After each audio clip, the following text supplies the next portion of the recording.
দেখুন, ঠিক যেমন বলছিলাম, কিচ্ছু বদলাবে না, তার কারণ কিচ্ছু বদলায় না।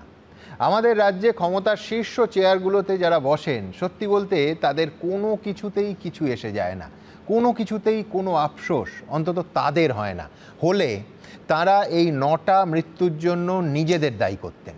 এত বড় কথাটা বললাম তার কারণ ২০২৫ সালের ২৯শে এপ্রিল যখন বড়বাজারে ঋতুরাজ হোটেলে আগুন লেগে ১৪ জন মানুষের মৃত্যু হলো, তখন এই এবিপি আনন্দ চ্যানেলে এই অনুষ্ঠানে তার পরের দিন মানে ৩০শে এপ্রিল ঘণ্টাখানেক সঙ্গে সুমন অনুষ্ঠানে আমার সহকর্মী সন্দীপ সরকার একটা অন্তঃতদন্তমূলক প্রতিবেদন তুলে ধরেন শুধুমাত্র এই ফ্রি স্কুল স্ট্রিট আর সদর স্ট্রিটের হোটেলগুলোর মারাত্মক বিপজ্জনক অবস্থা নিয়ে।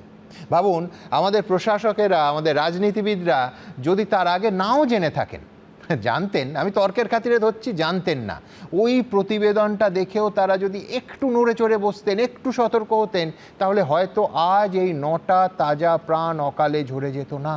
ভাবুন, আজ থেকে ঠিক ১৬ মাস আগে সন্দীপ এই প্রতিবেদনটা শেষ করছে যে ফ্রেমটাতে দাঁড়িয়ে, সেখানে সন্দীপের ডান কাঁধের ওপর দেখা যাচ্ছে এই শিখাহীন হোটেল। আর দীর্ঘ এই প্রতিবেদনটাতে ধরে ধরে দেখানো হয়েছিল যে কি বিপজ্জনকভাবে এই ফ্রি স্কুল স্ট্রিটের হোটেল আর গেস্ট হাউসগুলো চলছে। আসুন একবার দেখে নিই এই দীর্ঘ প্রতিবেদনের একটা অংশ। দেখুন, সদর স্ট্রিটের লাগোয়া গলি তস্যগলি, সেই তস্যগলির ভেতরে এক একটি বহুতল তারের জঙ্গল আর এইভাবে বাতিল পুরনো টায়ারের মার্কেটের ভেতরে গজিয়ে উঠেছে একের পর এক হোটেল। এক একটা বাড়ি, কোনোটা ৪ তলা, কোনোটা ৫ তলা, কোনোটা ৬ তলা, এবং এক একটি বাড়ির মধ্যে খুব কম করে হলেও ৪, ৫, ৬টি করে হোটেল চলে। আমরা দেখতে পাচ্ছি একই বাড়ির মধ্যে hotel Paramount, hotel Shabnam, hotel Amira, এছাড়াও আরও একাধিক হোটেল রয়েছে। सुरक्षा बोल के कुछ नहीं है, होटल तो बहुत सारा है। जैसे आपका घर है तो वो होटल कर दिया है, उसका घर है वो होटल कर दिया, शुरू से ऐसी है। এই যে পরপর হোটেল, সেই হোটেলগুলিতে কি আদৌ অগ্নি নির্বাপন বিধি মানা হচ্ছে? উত্তর কিন্তু না। কোথাও বেআইনি নির্মাণ, কোথাও আবার রয়েছে একেবারে যৌতুকগৃহের পরিবেশের মধ্যে গজিয়ে ওঠা একের পর এক হোটেল। সেই হোটেলগুলিতে যারা থাকেন তাদের মধ্যে শুধু এ রাজ্যের মানুষ নন, ভিন রাজ্য থেকে আসা মানুষজন, ভিন দেশি পর্যটক, তারাও কিন্তু এখানে থাকেন।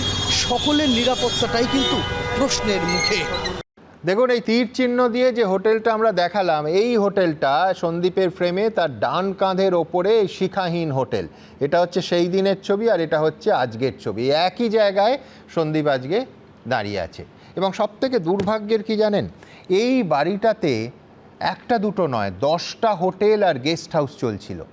তার সঙ্গে আরও 60টা পরিবার থাকতো। ভাবুন, আজ থেকে 16 মাস আগে এই অনুষ্ঠানে যে আশঙ্কাটা আমরা প্রকাশ করেছিলাম, আজ 16 মাস পরে সেটাই সত্যি হলো। আবার বলছি, যদি এই ছবিটা তুলে ধরার পরেও 26-এর ভোট আর রাজনীতির কচকচির কথা কিছুক্ষণের জন্য ভুলে আমাদের রাজনীতিবিদরা মানুষের ভালোর দিকে একটু নজর দিতেন, তাহলে আজ ৯টা মানুষকেই মর্মান্তিক মৃত্যুর মুখোমুখি হতে হতো না, সেটাকে আটকানো যেত। বিশ্বনাথদা কি বলেন?